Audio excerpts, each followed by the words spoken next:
Hey guys, welcome to a new by design. I'm just going to be doing a quick video walkthrough of the Diablo fight, which is the final boss in Act 4 of Diablo 3 Reaper of Souls. I'm going to be playing a Demon Hunter. The primary moves that I'm going to be using is Rapid Fire with Withering Fire, Evasive Fire with Parting Gift, Vault with Rattling Roll, and I'll be using some turrets as well in this fight.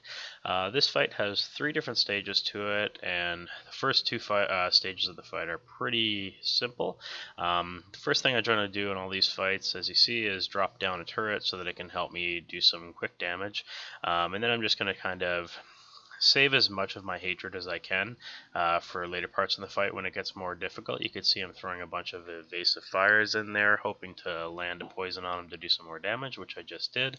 And I have my second turret up there, so I'm going to try to get him to convince him to come back towards the turret so that he's in range, as you can see I just did there. And we're just about to hit the second portion of this fight, or at least the second stage of this fight, which happens when he gets down to just about half of his health points there. So you can see now we're just jumping into the second phase of the fight here, where he basically morphs us into the area where you can find his shadow. So here now we're in the area where we fight his shadow, and it's basically the same as the first portion of the fight. There's not a whole lot different in this part of the fight. You can see again, I'm going to drop a turret here and hope to do some damage. You can see that there is a shadow clone that pops up every now and again. I think we'll see 3 of those here, and you'll have to kill those for the Shadow of Diablo himself to come back up and appear. There's nothing too difficult. You can see I've got both turrets out here right now, and as long as you can avoid the cages that end up showing up there, you're pretty good for this fight. It's the only thing that really does a whole lot of damage in this Diablo fight, and you can see that you can kill his shadow clones pretty quickly there. And now I'm just going to try to pop the damage in as fast as I can. I'm using a lot of vaults with Rattling Roll to try to avoid the damage. And then now the third clone spawns. We're going to try to kill him as fast as we can. Again, our turrets are helping us with that. And we'll have the Shadow Diablo appear again. And between the rapid fire and evasive fire, we're going to take him down pretty quickly. Once you take him down, it ends up morphing you or warping you back to the original fight location, where you're going to get to go back and continue your fight with Diablo. You can see that Diablo's walking back up to us there. He looks like he's a little upset now because of us killing his shadow and his shadow clones, and now he's going to get a chance to seek his revenge on us while we try to take him out.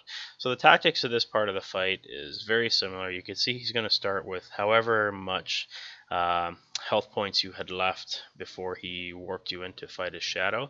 And again, we're just going to drop down the turret right quick there and try to pop the damage in as much as you can. The only thing different from this fight is he shoots those fireballs, and they have a big AoE fire range.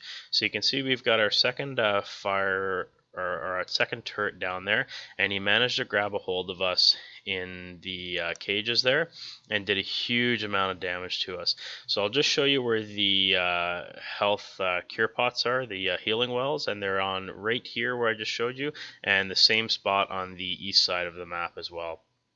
So we kind of lucked out a little bit there. We had very, very little health points left when he let us go, and I don't know if that was by luck or if he only takes you to almost death so that he can kill you afterwards. So right now I didn't actually have to go get this healing well. I just wanted to show you guys where it was so you knew, and now we're going to go back and we're going to finish off the fight.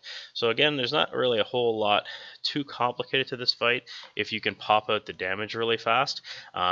And if you get yourself into a situation where you find that you need to get some health points and you don't have enough potions, or your potion is on cooldown, you can just walk to the far west side or the far east side to hit up the healing wells.